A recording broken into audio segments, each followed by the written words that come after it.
जो हमारा अध्ययन था वो ज्येष्ठस्य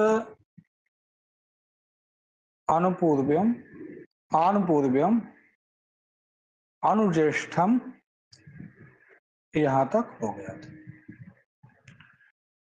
अब चक्रेण युगपत सचक्रम यहाँ से पाठ चले। अब अगला जो प्रयोग है चक्रेण युगपत सचक्रम, अर्थात चक्र के साथ एक ही काल में। तो यहाँ पर चक्रेण युगपत यह आपका लौकिक विग्रह होगा। चक्र टा और सह, ऐसा जो होगा यह अलौकिक विग्रह होगा। ये जो सह अव्यय है यह युगपद इस अर्थ में विद्यमान रहेगा। इस सह अव्यय का अव्ययम विभक्ति समीप इस सूत्र के द्वारा जो चक्रटा है इसके साथ समास हो जाएगा। समासत्वात् प्रातिपदिक संज्ञा, विभक्ति का लोप हो गया तो सह चक्र सह बन गया।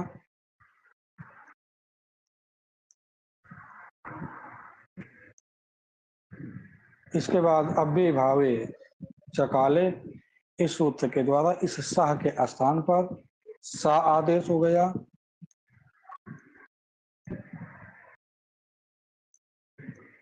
सचक्र बन जाएगा। ये जो सचक्र है इस संपूर्ण की प्रातिपदिक संज्ञा हो जाएगी। प्रातिपदिकत्वात् सु आएगा। सु के स्थान पर नव्य भावात अतोम्त पंचम्या, इस सूत्र से सु के स्थान पे अम आदेश हो जाएगा। आमी पूर्वा से पूर्व रूप हो जाएगा तो सचक्रम यह प्रयोग बन जाएगा। युगपद इस अर्थ में समास हुआ। इसके बाद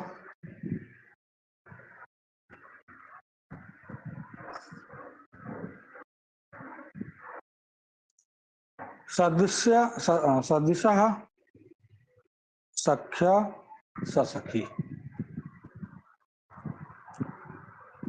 अब अव्ययम विभक्ति समीप समृद्धि वृद्ध्यर्था भावात्यया संप्रति शब्द प्रादुर्भाव पश्चाद यथा आनुपूर्व युगपद अर्थ में सचक्रम में समास हुआ। इसके बाद सादृश्य, अगला जो अर्थ आता है वह आता है सादृश्य।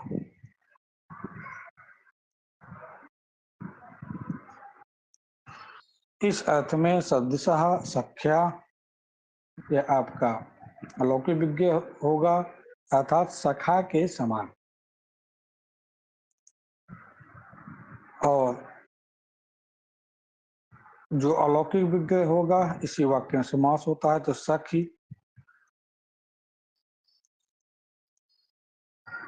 प्लस टा और सह सु। ये जो सा अव्यय है वह सादृश्य अर्थ में विद्यमान है, अतः इसका जो सखी ता है इस समर्थ सुबंध के साथ समास हुआ। समासत्वात् प्रातिपदिक संज्ञा, प्रातिपदिकत्वात् जो विभक्ति है टा और सु, इनका क्या हो जाएगा, लोप हो जाएगा। तो क्या बन गया, सखी सह बन गया। अब सह के स्थान पर अव्यय भावे चकाले, इस सूत्र के द्वारा सा आदेश हो जाएगा। क्या बन गया, सा सखी बन जाएगा।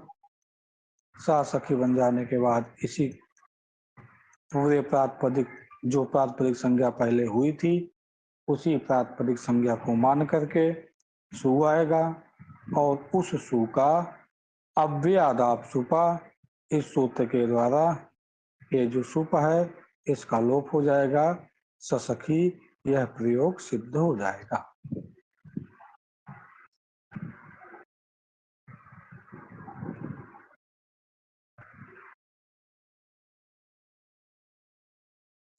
इसके बाद सादृश के बाद संपत्ति साकल्यांत वचनेषु, बस दो संपत्ति है, साकल्य है, साकल्य अंत वचनेषु, इतने दो तीन अर्थ बचे हैं।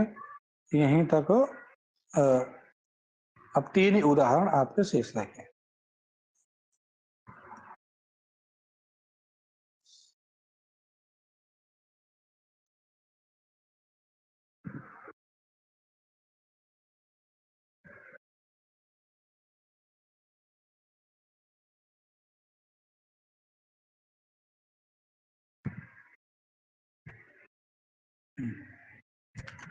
अब संपत्ति का जो उदाहरण दिया है, यह छत्राणाम संपत्ति ही सछत्रम, अर्थात क्षत्रियों की जो संपत्ति, अर्थात क्षत्रियों के अनुरूप जो आत्म भाव है उस आत्म भाव की वृद्धि। तो छत्राणाम संपत्ति ये आपका लौकिक विग्रह वाक्य है, और इसका जो अलौकिक विग्रह वाक्य जिसमें समास होगा वह है छत्र भिष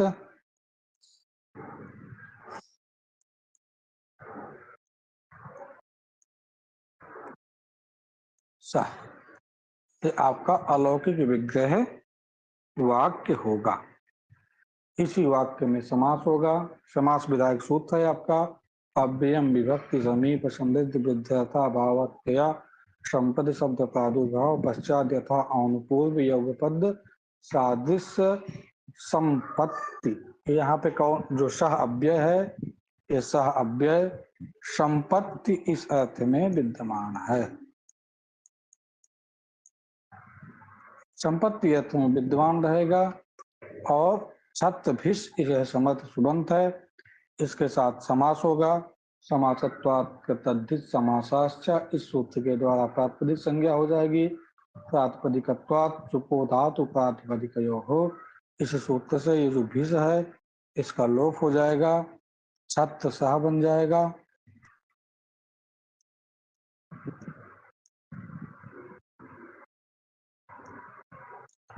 अव्यभावे चकाले, इस सूत्र के द्वारा जो सह है उसके स्थान पे सा आदेश हो गया, छत्र बन गया। सु आएगा, उस सु के स्थान पर नब्बे भावात अतोन्त पंचम्या समादेश हो जाएगा, अमी पूर्व से पूर्व हो जाएगा, क्या बन जाएगा, सछत्रम, यह प्रयोग सिद्ध हो जाएगा।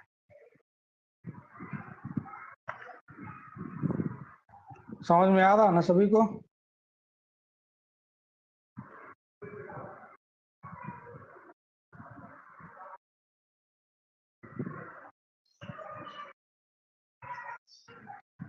चलिए, अब दो उदाहरण और बचे हैं, साकल्य और अंत। साकल्यांत वचनेषु, साकल्य मतलब संपूर्ण और अंत मतलब जानते हैं अंतिम। साकल्य का उदाहरण दे रहे हैं कि तीर्णम तीर्णम अपि अपरित्यज्य सत्तीर्णम, मतलब जब खाता है तो खाने में तिनका भी नहीं छोड़ता है। इसका मतलब ये है कि तिनका को नहीं खाता है, अपितु जो संपूर्ण भोजन है उस संपूर्ण भोजन को खा लेता है।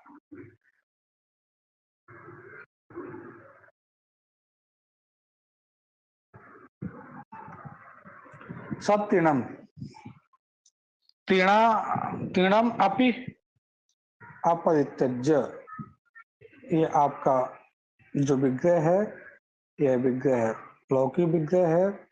तीणम अपि अपरित्यज्य, अति अर्थात तिनके को भी न छोड़े हुए खाता है, उसी का बनाया सत्तीणम अपि।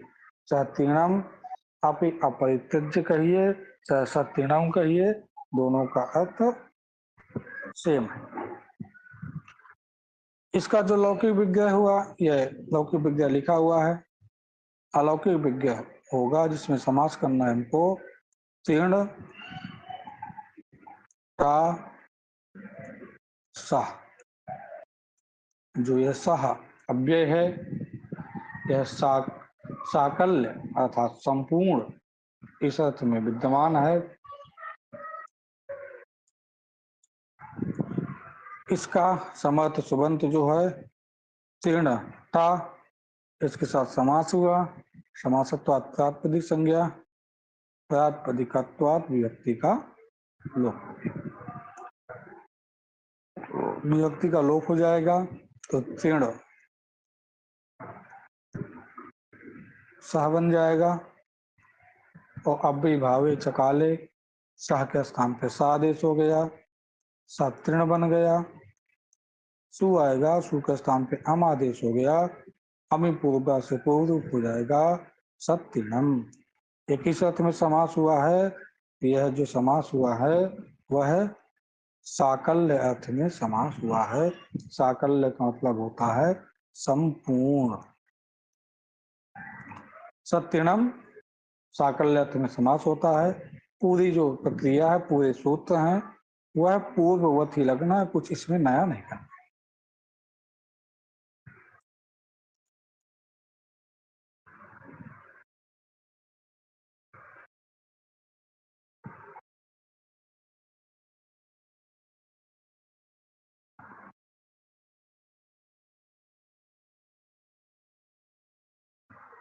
इसके बाद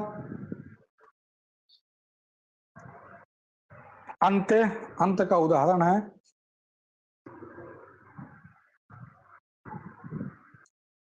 अग्नि ग्रंथ पर्यंतम अधीते साग्नि। देखिए, जो ब्राह्मण ग्रंथ होता है, वह ब्राह्मण ग्रंथ में 100 अध्याय होते हैं। 100 अध्यायों में जो सबसे अंतिम अध्याय होता है उसको अग्नि अध्याय। उस ब्राह्मण ग्रंथ के 100 अध्यायों का अध्ययन करना एक बहुत कठिन काम होता है। तो कहे अग्नि ग्रंथम, अग्नि ग्रंथ की समाप्ति तक पढ़ता है, यानी अंत तक पढ़ता है। साग्नि, यहाँ पर अग्नि ग्रंथ पर्यंतम अधीते, ये आपका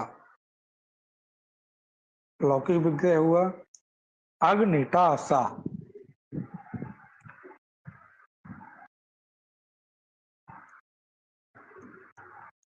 अग्नि प्लस टा और सह अलौकिक विग्रह हुआ। और ये जो सह है, यह अंत इस अर्थ में विद्यमान है। और इसका जो समर्थ सुबंत है अग्निटा, इसके साथ समास हुआ। समासत्वात् प्राप्त संज्ञा, जो विभक्ति टा है इसका लोप हो जाएगा। तो क्या बन जाएगा? अग्निसह बन जाएगा।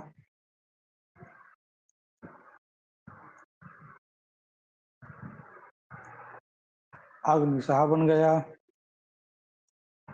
सहस, जो अव्ययी भावे चकाले सूत्र के द्वारा सा के स्थान पे सा आदेश हो गया, सा अग्नि बन गया। अभी अदंत है नहीं, अदंत ना होने के चलते जो सु आएगा, उस सु के स्थान पर अम आदेश नहीं होगा। जो अम आदेश का विधान करने वाला सूत्र है नाव्यय भावात अतंत पंचम्या, यह अदंत अव्यय भाव कहता है। यहाँ अदंत अव्यय भाव है नहीं, इसलिए सु के स्थान पे अम आदेश नहीं होगा। अपितु यहाँ पर सीधा अव्यादाप सुपह इस सूत्र के द्वारा जो सु है उसका लोप हो जाएगा, साग्नि, यह प्रयोग सिद्ध हो जाएगा। सा है अग्नि है, अका सवर्ण से सवर्ण दीर्घ हो गया, साग्नि, यह प्रयोग सिद्ध हो गया।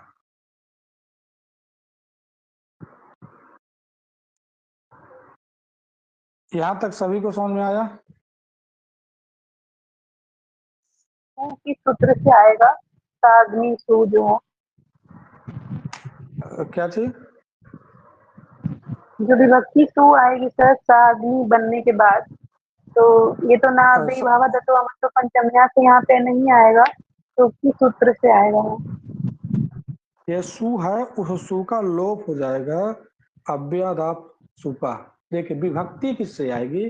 तो जो विभक्ति हमने पहले अग्नि का सह, इस अवस्था में हमने प्रातिपदिक संज्ञा का तद्धित समासाश्च की थी, उसी के तद्धित समासाश्च से जो प्रातिपदिक संज्ञा हुई है, उसी प्रातिपदिक संज्ञा को मान करके प्रथमा के एक वचन में सुविभक्ति आ जाएगी। जी सर ठीक। अब देखिए हम कुछ चर्चा कर लेते हैं कि क्या क्या चीज हमको समास में अत्यंत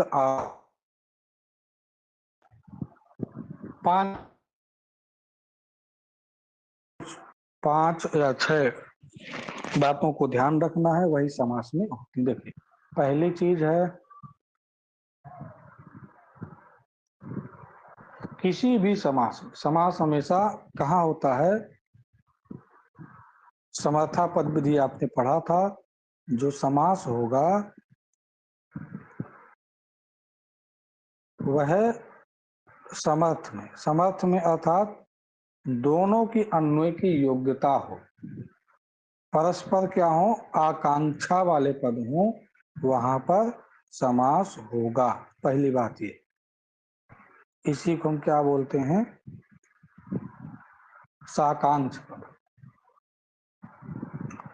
दूसरा आप जानते हैं कि जो समास होती है उसमें 2 विग्रह होते हैं, एक लौकिक होगा, दूसरा अलौकिक होगा।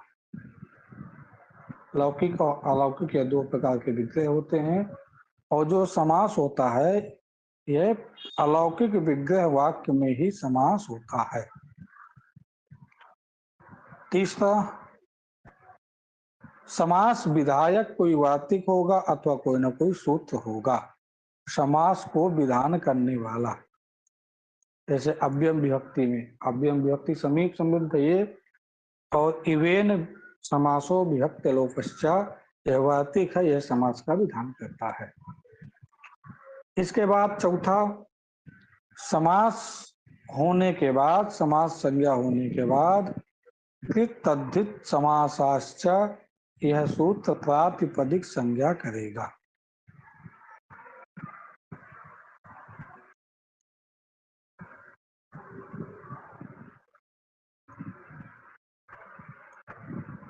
यह हर जगह प्रातिपदिक संज्ञा करेगा जहां भी समास नहीं हो।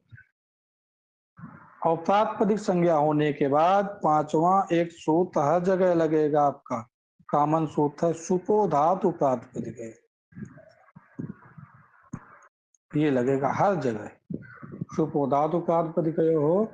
इसके बाद जो ध्यान देने वाली बात है, उपसर्जन संज्ञा और उपसर्जनम पूर्वम से पूर्व प्रयोग, इतनी चीजों को हमको समास में अधिक से अधिक ध्यान देना है।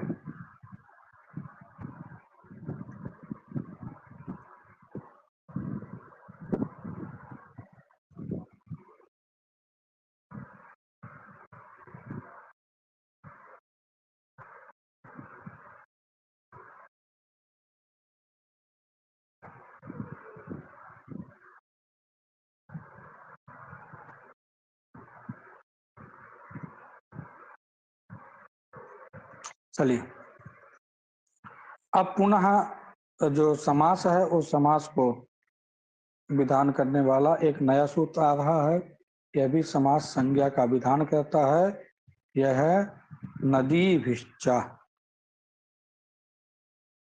यह सूत्र है, इसमें नदी भी सह संख्या समस्यते, यहाँ पर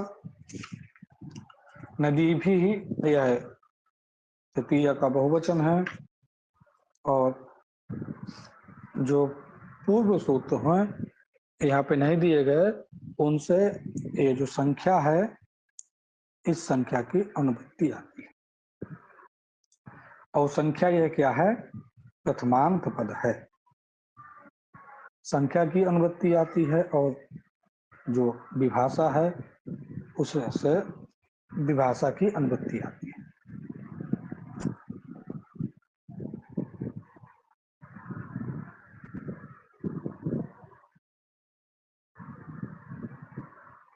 देखिए, संख्या पूर्वे दिगु ये सूत्र भी आगे आएगा, उससे शायद इसमें संख्या की अनुवृत्ति आती है।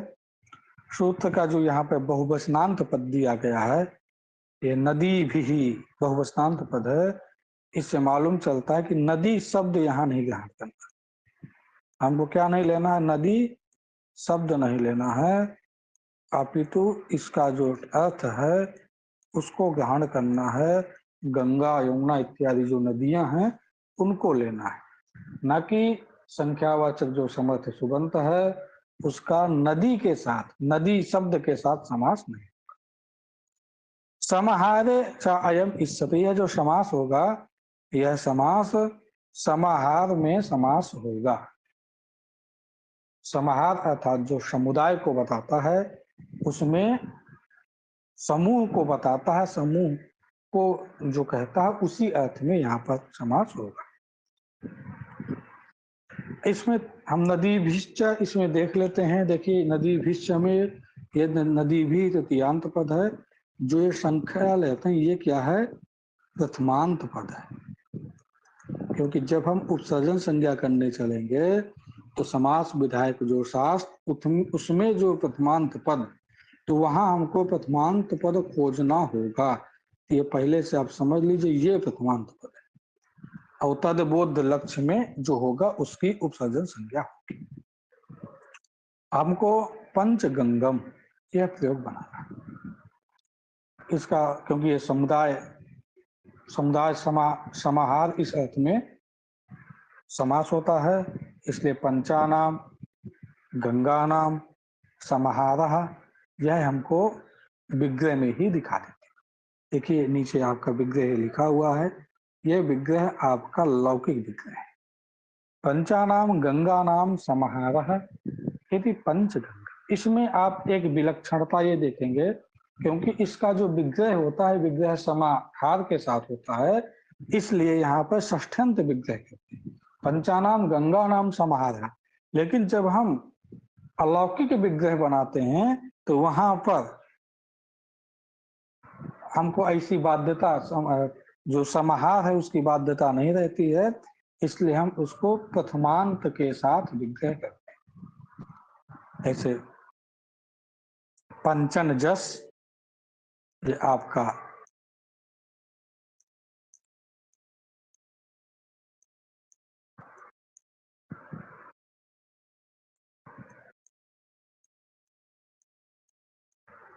गंगा प्लस जस, ये आपका अलौकिक विग्रह होगा। इसी अलौकिक विग्रह वाक्य में नदी भिश्च इस सूत्र के द्वारा जो संख्यावाचक शब्द है पंचन जस, इसका जो समर्थ सुबंत गंगा जस है उसके साथ समास होगा।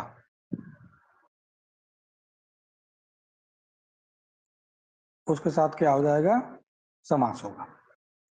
समासत्वात् कर्तृ समासार्थ से अप्रातपदी संज्ञा करिए।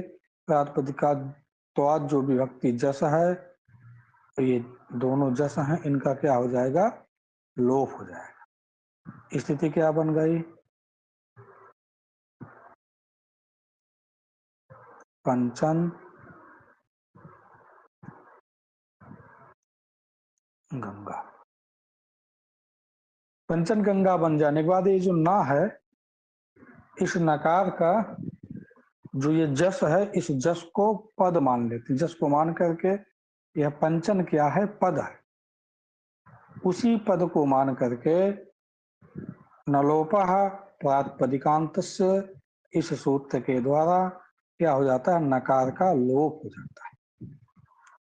नकार का लोप हो जाएगा तो पंचगंगा इससे बनेगा। आप बाद में भी लोप कर सकते हैं। अब देखिए, अब यहाँ पर जो सूत्र है लगेगा नदी, नदी भिश्च, इस सूत्र के द्वारा समास हुआ है।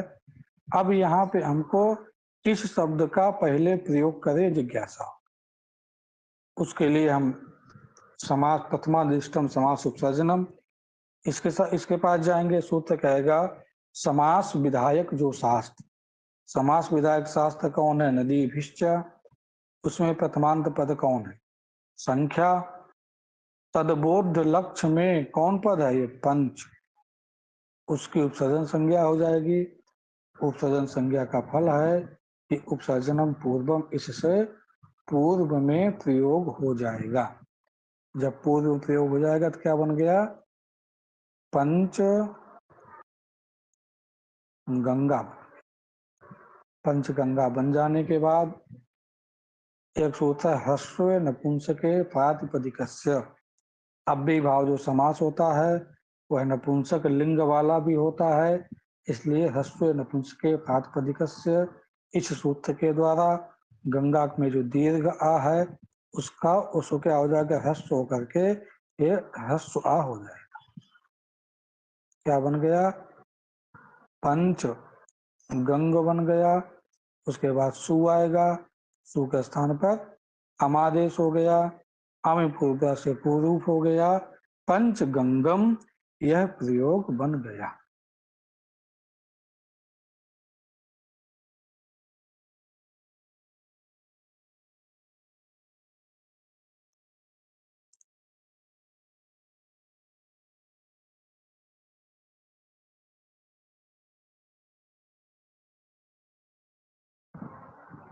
तो पंचगंगम यह प्रयोग सिद्ध हुआ।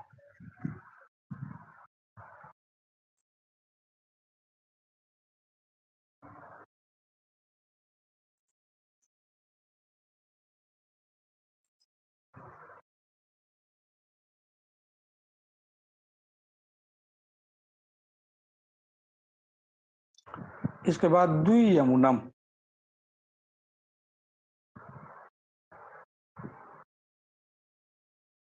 द्वयोः यमुनयोः समाहारः द्वियमुनम। दो यमुनों, जो यमुना है उनका समाहार, मिलना, इसका जो द्वि ओस यमुना ओस, यह अलौकिक विग्रह है। यहाँ संख्यावाचक पद है द्वि शब्द, इसका समर्थ सुबंत यमुना ओस के साथ समास हो गया। समासत्वात् संपूर्ण की तात्पर्य संज्ञा, प्रातिपदिकत्वात् ये ओस का, दोनों ओस का क्या हो गया, लोप हो गया। तो द्वि यमुना बन गया।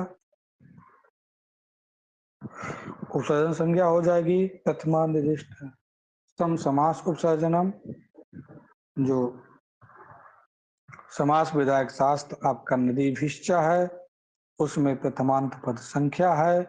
तदबोध लक्ष्य में जो प्रथमांत पद द्वि है, इसकी उपसर्जन संज्ञा, उपसर्जन संज्ञा का फल है कि उपसर्जनम पूर्वम से पूर्व में प्रयोग करना। तो द्वि का पहले प्रयोग हो गया, द्वि यमुना बना। यमुना के नाम में जो आ है, ह्रस्व नपुंसके प्रातिपदिकस्य, इसको ह्रस्व के आ हो जाएगा, द्वि यमुना बन जाएगा।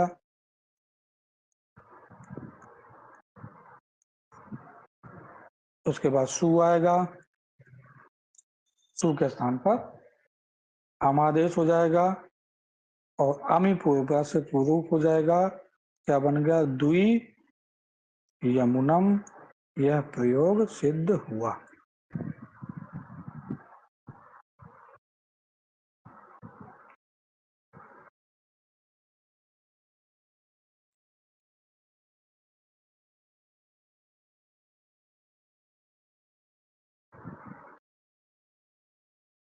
यहां से आपका जो अव्ययीभाव समास है वह अव्ययीभाव समास समाप्त होता है।